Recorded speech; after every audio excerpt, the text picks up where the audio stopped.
കഴിഞ്ഞ ക്ലാസ് നമ്മൾ അയണിന്റെ എക്സ്ട്രാക്ഷനാണ് പഠിച്ചത്. ഹേമറ്റൈറ്റ് ഓറിൽ നിന്നും ബ്ലാസ്റ്റ് ഫർണസിലൂടെ അയണിനെ എക്സ്ട്രാക്ട് ചെയ്തെടുക്കുന്നത്. ഇനി നമുക്ക് കോപ്പറിന്റെ എക്സ്ട്രാക്ഷൻ നോക്കാം. കോപ്പറിന്റെ എക്സ്ട്രാക്ഷനായിട്ട് ഉപയോഗിക്കുന്ന ഓർ കോപ്പർ പൈറേറ്റീസ് ആണ്, CuFeS2. CuFeS2 ഇതൊരു സൾഫൈഡ് ഓറാണ്. എസ് വരുമ്പോൾ സൾഫൈഡ് ആണ്. അപ്പൊ സൾഫൈഡ് ഓറിനെ ആദ്യം എന്ത് ചെയ്യണം? പ്യൂരിഫൈ ചെയ്യണം. പ്യൂരിഫിക്കേഷൻ പ്രോസസ്സ് ഏതാണ്? സൾഫൈഡ് ഓറിന് വേണ്ടിയുള്ള പ്യൂരിഫിക്കേഷൻ പ്രോസസ് ആണ് ഫ്രോത്ത് ഫ്ലോട്ടേഷൻ. അപ്പൊ ഈ ഫ്രോത്ത് ഫ്ലോട്ടേഷനിലൂടെ ഈ സൾഫൈഡ് ഓറിനെ പ്യൂരിഫൈ ചെയ്തു. എന്നിട്ട് ആ സൾഫൈഡുകളെ രണ്ടിനെ വേർതിരിക്കും. ഏതൊക്കെയായിട്ടാ? Copper sulphide Cu2S iron sulphide Fe(S) ആക്കി മാറ്റും. ഇതിന് രണ്ടിനെയും കൂടെ ഒരു സൾഫൈഡ് അല്ലേ ഇത്? അതിൽ നിന്ന് രണ്ട് സൾഫൈഡിനെ സെപ്പറേറ്റ് ചെയ്തു. ഇനി എന്ത് ചെയ്യണം? സൾഫൈഡിനെ റോസ്റ്റിങ്ങിന് വിധേയമാക്കി ഓക്സൈഡ് ആക്കി മാറ്റണം. അത് നമ്മൾ പഠിച്ചില്ലായിരുന്നോ? കൺവേർഷൻ ടു മെറ്റൽ ഓക്സൈഡ് എന്ന് പറഞ്ഞെടുത്ത് സൾഫൈഡ് ഓറിനെ ഓക്സൈഡ് ആക്കി മാറ്റുന്ന പ്രോസസ്സാണ് റോസ്റ്റിംഗ്. അതിനെന്താ ചെയ്യുന്നത്? സൾഫൈഡ് ഓർ എടുക്കുന്നു, അതിലേക്ക് ഓക്സിജൻ പാസ് ചെയ്യുന്നു. അപ്പൊ എന്തായിട്ട് മാറും? ഓക്സൈഡ് ആയിട്ട് മാറും. +SO2. Cu2S അതിലേക്ക് ഓക്സിജൻ പാസ് ചെയ്യുന്നു. ഓക്സിജൻ ചേർത്ത് ഹീറ്റ് ചെയ്യുന്ന സമയത്ത് അത് കോപ്പർ ഓക്സൈഡ് Cu2O ആയിട്ട് മാറും. പിന്നെ SO2 ലിബറേറ്റ് ചെയ്യും. അത് ഇനി അവിടെ നിന്നും ഈ Cu2O എടുക്കുന്നു. ഇതിന് ഓക്സിജനെ മാറ്റണ്ടേ? അതിന് നമ്മൾ എന്ത് ചെയ്യണം? ഒരു റെഡ്യൂസിങ് ഏജന്റ് ആഡ് ചെയ്യണം. ഇവിടെ ഉപയോഗിക്കുന്ന റെഡ്യൂസിങ് ഏജന്റ് കാർബൺ ആണ്. അപ്പൊ എന്ത് കിട്ടുന്നു? Cu കിട്ടും +CO2 കിട്ടും. ഇക്വേഷൻ എല്ലാം ബാലൻസ് ചെയ്താൽ മതി. അപ്പൊ നോക്കിയേ, ഈ കോപ്പറിന്റെ എക്സ്ട്രാക്ഷൻ അതിലെ റെഡ്യൂസിങ് ഏജന്റ് കാർബൺ ആണ്. അപ്പൊ കാർബൺ വെച്ച് റെഡ്യൂസ് ചെയ്യുമ്പോൾ കോപ്പർ ഓക്സൈഡിൽ നിന്നും കോപ്പർ കിട്ടുകയും ചെയ്യും, CO2 അങ്ങ് ഇവോൾവ് ചെയ്യുകയും ചെയ്യും. ഇനി നോക്കിയേ, ബാക്കി ഇവിടെ FeS ഇല്ലേ, ഇതിനെ ഈ റോസ്റ്റിംഗ് നടത്തുമ്പോൾ ഇതും അവിടെ ഉണ്ടല്ലോ. അപ്പൊ ഈ FeS ഓക്സിജനായിട്ട് ചേർന്നിട്ട് FeO അയൺ ഓക്സൈഡ് ആയിട്ട് മാറും +SO2. ഇനിയോ ഈ FeO ഇവിടുത്തെ എന്താ? ശരിക്കും ഗ്യാങ് ആണ്. എന്തുകൊണ്ടാ? നമുക്ക് ഈ Cu2O ആണ് ആവശ്യം. അതിന്റെ കൂടെ ഉള്ള ഒരു പദാർത്ഥമാണ്, ഇമ്പ്യൂരിറ്റി ആണ് FeO എന്ന് പറയുന്നത്. അപ്പൊ അത് ഗ്യാങ് ആണ്. ഗ്യാങ്ങിനെ റിമൂവ് ചെയ്യാൻ വേണ്ടിയിട്ട് നമ്മൾ ആഡ് ചെയ്യുന്ന സബ്സ്റ്റൻസിന് എന്താ പറയുന്നത്? ഫ്ലക്സ് എന്ന് പറയും അല്ലെ? ഗ്യാങ്ങിനെ റിമൂവ് ചെയ്യുന്ന ഫ്ലക്സ് ഉപയോഗിച്ചിട്ടാണ്. ഇനി ഇവിടുത്തെ ഗ്യാങ് FeO എന്ന് പറയുന്നത് ഒരു ബേസിക് ഗ്യാങ് ആണ്. ബേസിക് ആണ് അത്. കാരണം എന്തുകൊണ്ടാ? ഇതൊരു മെറ്റാലിക് ഓക്സൈഡ് ആണ്. അയൺ മെറ്റൽ അല്ലേ? അപ്പൊ മെറ്റാലിക് ഓക്സൈഡ് ആയതുകൊണ്ട് ഇത് ബേസിക് ആണ് നേച്ചർ. ഗ്യാങ് ബേസിക് ആണെങ്കിൽ നമ്മൾ ആഡ് ചെയ്യുന്ന ഫ്ലക്സ് എങ്ങനത്തെ ആയിരിക്കണം? അസിഡിക് ആയിരിക്കണം. അപ്പൊ എന്താ ചെയ്യുന്നത്? FeO പ്ലസ് ഒരു അസിഡിക് ഫ്ലക്സ് ആഡ് ചെയ്യുന്നു, സിലിക്കൺ ഡയോക്സൈഡ് SiO2. അപ്പൊ ഇതെന്താണ്? ഗ്യാങ് ആണ്. കോപ്പറിന്റെ എക്സ്ട്രാക്ഷനിലെ ഗ്യാങ് ആണ്. ഇതെന്താ? ഫ്ലക്സ്. ഇത് രണ്ടോട് ചേരുമ്പോൾ എന്തായിട്ട് മാറുന്നു? FeSiO3 സ്ലാഗ് ഫോം ചെയ്യും.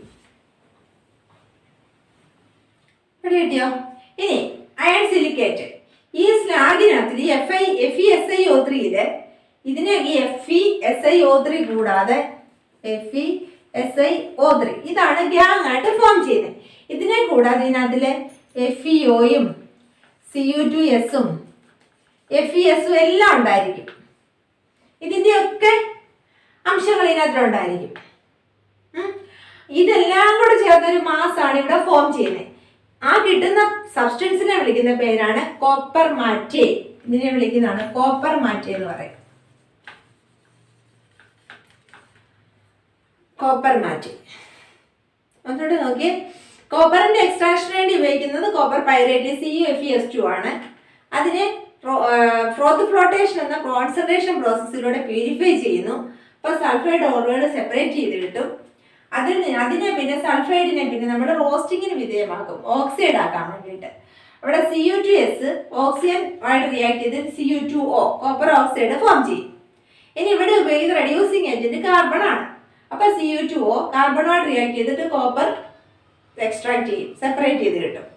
ഇനി അതേസമയം തന്നെ ഈ FeSന് ഓക്സിഡേഷൻ നടന്നിട്ട് FeO ആയിട്ട് മാറും. അതിവിടെ ഗ്യാങ് ആണ്. ഈ ഗ്യാങ് ബേസിക് ആയതുകൊണ്ട് ഇതിനെ റിമൂവ് ചെയ്യാൻ ഒരു അസിഡിക് ഫ്ലക്സ് ആഡ് ചെയ്യുന്നു. ഏത്? Silica SiO2. അത് രണ്ടോട് ചേർന്ന് FeSiO3 എന്ന് പറയുന്ന സ്ലാഗ് ഫോം ചെയ്യും. ഈ സ്ലാഗിനോടൊപ്പം അപ്പം ഈ സബ്സ്റ്റൻസിന്റെ ഒക്കെ കുറച്ച് അതിനകത്തിലുണ്ടായിരിക്കും. ഏതൊക്കെയാ? FeOയും Cu2Sഉം FeSഉം ഒക്കെ അതിനകത്തിൽ ഉണ്ടായിരിക്കും. ഇതെല്ലാം കൂടെ ചേർന്ന് കിട്ടുന്ന ആ മാസിനെ വിളിക്കുന്ന പേരാണ് കോപ്പർ മാറ്റേറ്റ്. ഓക്കെ, ഇനി നോക്കിയാട്ടെ. അപ്പൊ ഈ കോപ്പർ മാറ്റേറ്റില് Cu2S ഒക്കെ ഉണ്ടല്ലോ. വീണ്ടും അതിൽ നമ്മളിന് കോപ്പറിനെ എക്സ്ട്രാക്ട് ചെയ്തെടുക്കണം. നമ്മള് കോപ്പറിനെ അല്ലേ വേർതിരിക്കുന്നേ. അപ്പൊ അതിന് വേണ്ടിയിട്ട് ഈ കോപ്പർ മാറ്റേറ്റ് ഒരു സിലിക്ക ലൈൻഡ് കൺവെർട്ടറിലൂടെ കടത്തി വിട്ടിട്ട് ശക്തിയായി ഹീറ്റ് ചെയ്യും. കോപ്പർ മാറ്റേറ്റ് എന്താ? Heated in silica lined converter. അതിനകം സിലിക്ക കൊണ്ട് ലൈൻ ചെയ്തിരിക്കും. അങ്ങനെയുള്ള കൺവെർട്ടറിലേക്ക് ഇട്ടിട്ട് ഇത് ശക്തിയെ സ്ട്രോങ്ലി ഹീറ്റ് ചെയ്യും. ഹീറ്റ് ചെയ്യുന്ന സമയത്ത് ഈ റിയാക്ഷൻസ് എല്ലാം ഇതിനകത്ത് നടക്കും. നമ്മൾ പറഞ്ഞില്ല കോപ്പർ മാറ്റേറ്റിൽ FeS ഉണ്ടെന്ന്. ഈ FeS ഓക്സിജനായിട്ട് ചേർന്ന് FeO ആയിട്ട് മാറും.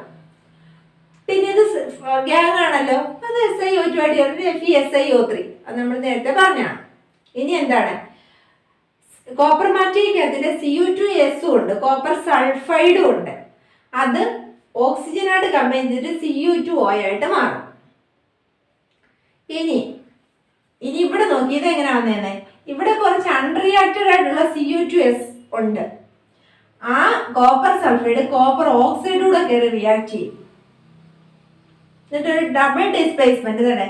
ഈ ഓക്സിജൻ ഇങ്ങോട്ട് കൊടുക്കും, കോപ്പർ ഇങ്ങനെ വരും. അങ്ങനെ റിയാക്ഷൻ നടക്കും. എങ്ങനെയാ? കോപ്പർ ഇതിൽ നിന്ന് വേർതിരിച്ച് കിട്ടുകയും ചെയ്യും, SO2 ഫോം ചെയ്യുകയും ചെയ്യും. അപ്പൊ ബാക്കിയുള്ള കോപ്പർ മുഴുവൻ നമുക്ക് ഐസൊലേറ്റ് ചെയ്തെടുക്കാൻ സാധിക്കും. എങ്ങനെ? ആ കോപ്പർ മാറ്റേറ്റിൽ ഉണ്ടായിരുന്ന കോപ്പർ കൂടെ അതിന് ഒരു സിലിക്ക ലൈൻഡ് കൺവെർട്ടറിലേക്ക് ഇട്ട് ശക്തിയായി ഹീറ്റ് ചെയ്യുമ്പോൾ ഈ റിയാക്ഷൻസ് എല്ലാമാണ് നടക്കുന്നത്. അവസാനം നമുക്ക് കോപ്പർ വീണ്ടും ഇവിടെ സെപ്പറേറ്റ് ചെയ്ത് കിട്ടും. ഇനി ഈ കിട്ടുന്ന കോപ്പറിനോടൊപ്പം സൾഫർ ഡയോക്സൈഡ് ഇവോൾവ് ചെയ്യുന്നുണ്ടല്ലോ. അതുകൊണ്ട് ഈ സൾഫർ ഡയോക്സൈഡിന്റെ ബബിൾസ് ഈ കോപ്പറിനകത്തിൽ ഉണ്ടായിരിക്കും. ഈ കോപ്പർ സോൾഡിഫൈ ചെയ്യുന്ന സമയത്ത് അതിന്റെ ബബിൾസ് അതിനകത്തിലൊക്കെ ഉണ്ടായിരിക്കും.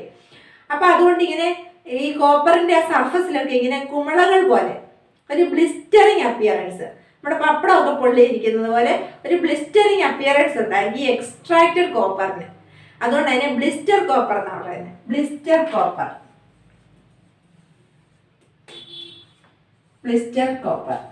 എന്താ ബ്ലിസ്റ്റർ കോപ്പർ? എക്സ്ട്രാക്ട് ചെയ്തെടുക്കുന്ന ആ എന്താണ് കോപ്പറിന്റെ എക്സ്ട്രാക്ഷന് വേണ്ടി ഉപയോഗിക്കുന്ന ഫർണസ് റെവർബറേറ്ററി ഫർണസ് ആണ്. റെവർബറേറ്ററി ഫർണസ്. ഈ റെവർബറേറ്ററി ഫർണസിൽ നിന്നും എക്സ്ട്രാക്ട് ചെയ്ത് അല്ലെങ്കിൽ ഐസൊലേറ്റ് ചെയ്തെടുക്കുന്ന കോപ്പറിന് ഒരു ബ്ലിസ്റ്ററിങ് അപ്പിയറൻസ് ഉണ്ട്. എന്തുകൊണ്ടാണ്? Due to the evolution of sulphur dioxide. Sulphur dioxide ഗ്യാസിന്റെ എവല്യൂഷൻ കാരണം അതിനൊരു ബ്ലിസ്റ്ററിങ് അപ്പിയറൻസ് ഉണ്ടായിരിക്കും. അതുകൊണ്ട് അതിനെ ബ്ലിസ്റ്റർ കോപ്പർ എന്നാണ് പറയുന്നത്.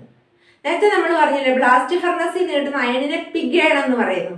അതേപോലെ തന്നെ റെവർബറേറ്ററി ഫർണസിൽ നിന്ന് കിട്ടുന്ന കോപ്പറിനെ ബ്ലിസ്റ്റർ കോപ്പർ എന്നാണ് പറയുന്നത്. ഇത്രയേ ഉള്ളൂ കോപ്പറിന്റെ എക്സ്ട്രാക്ഷനത്തിൽ. ഈ ഇക്വേഷൻസ് എല്ലാം പഠിച്ചു വെച്ചിട്ടുണ്ട്. അടുത്തത് എക്സ്ട്രാക്ഷൻ ഓഫ് അലൂമിനിയം. അലൂമിനിയത്തിന്റെ എക്സ്ട്രാക്ഷൻ. അലൂമിനിയത്തിന്റെ ഓർ ഏതായിരുന്നു? ബോക്സൈറ്റ്. ബോക്സൈറ്റിന്റെ പ്യൂരിഫിക്കേഷൻ പ്രോസസ് ഏതാണ്? ലീച്ചിങ്. ഓർമ്മയില്ലേ? ലീച്ചിങ് ആണ് കോൺസെൻട്രേഷൻ പ്രോസസ് അല്ലെ പ്യൂരിഫിക്കേഷൻ പ്രോസസ്. അതിന് സോഡിയം ഹൈഡ്രോക്സൈഡ് ഡിസോൾവ് ചെയ്തിട്ട് അത് റിയാക്ഷൻ നമ്മൾ പഠിച്ചില്ലേ. എന്നിട്ട് ലാസ്റ്റ് കിട്ടുന്ന സാധനം ഏതായിരുന്നു? Alumina Al2O3. ബോക്സൈറ്റിനെല്ലാം ശുദ്ധീകരിച്ചെടുക്കുന്നതാണ് അലുമിന. ബോക്സൈറ്റിന്റെ ഫോമിൽ Al2O3 തന്നെയാണ്. അതിലെ ഇമ്പ്യൂരിറ്റീസിനെല്ലാം റിമൂവ് ചെയ്ത് ലീച്ചിങ്ങിലൂടെ ശുദ്ധീകരിച്ച് കിട്ടുന്ന സാധനമാണ് അലുമിന.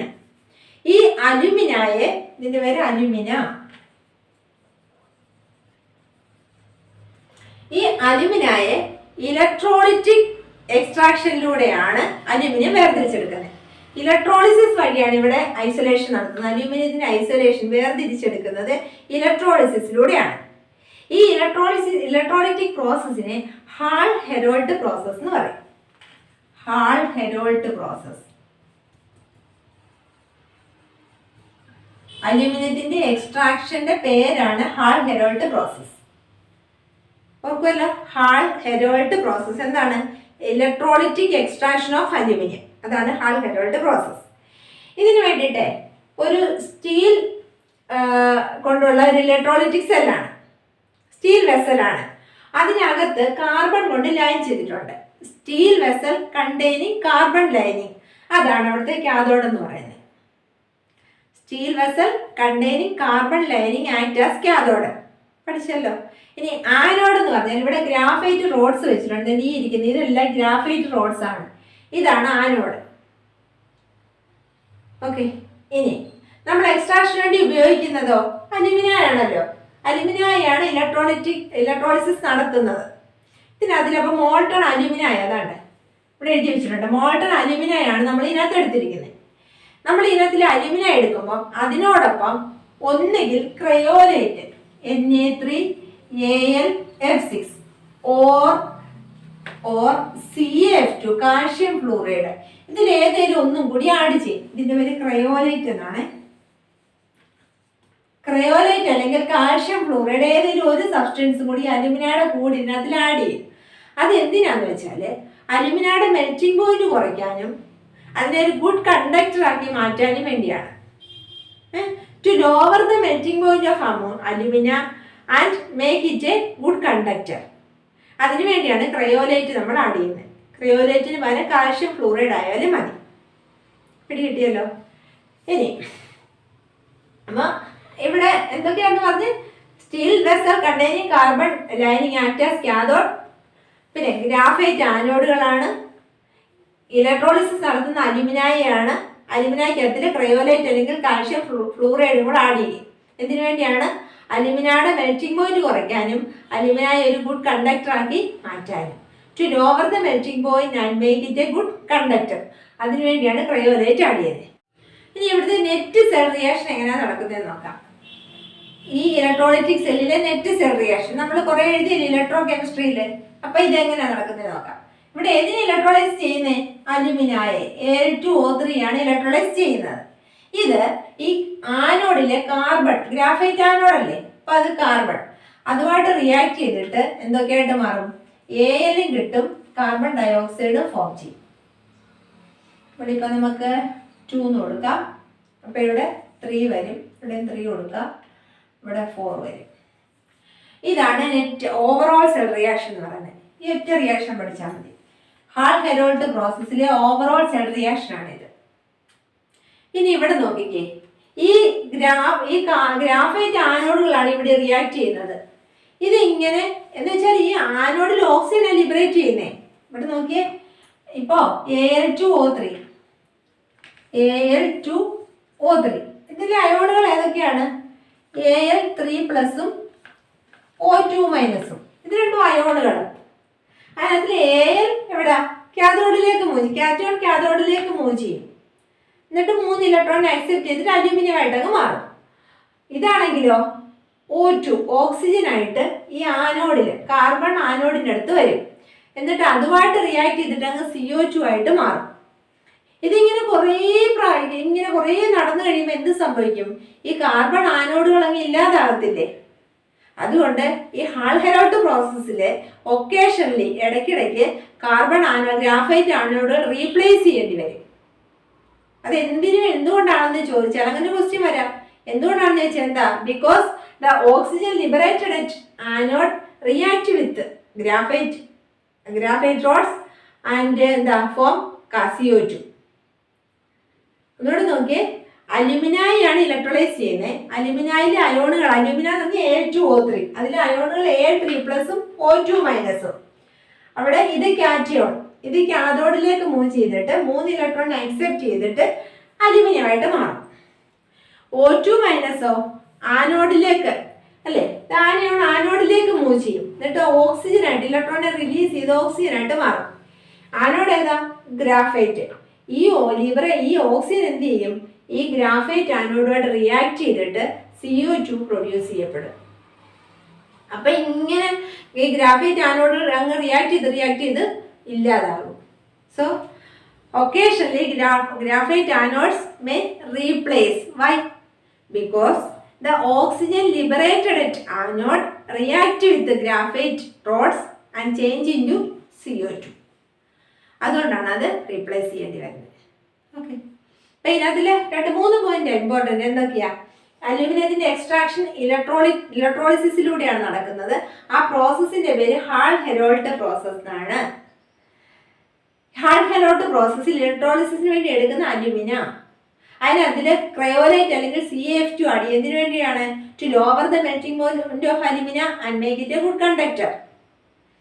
ഇനി കാഥോഡിൽ അലുമിന ഡെപ്പോസിറ്റ് ചെയ്യും, ആനോഡിൽ ഓക്സിജൻ ലിബറേറ്റ് ചെയ്യും. ഈ ലിബറേറ്റ് ചെയ്യുന്ന ഓക്സിജൻ ഗ്രാഫൈറ്റ് റോഡുമായിട്ട് റിയാക്ട് ചെയ്ത് CO2 പ്രൊഡ്യൂസ് ചെയ്യും.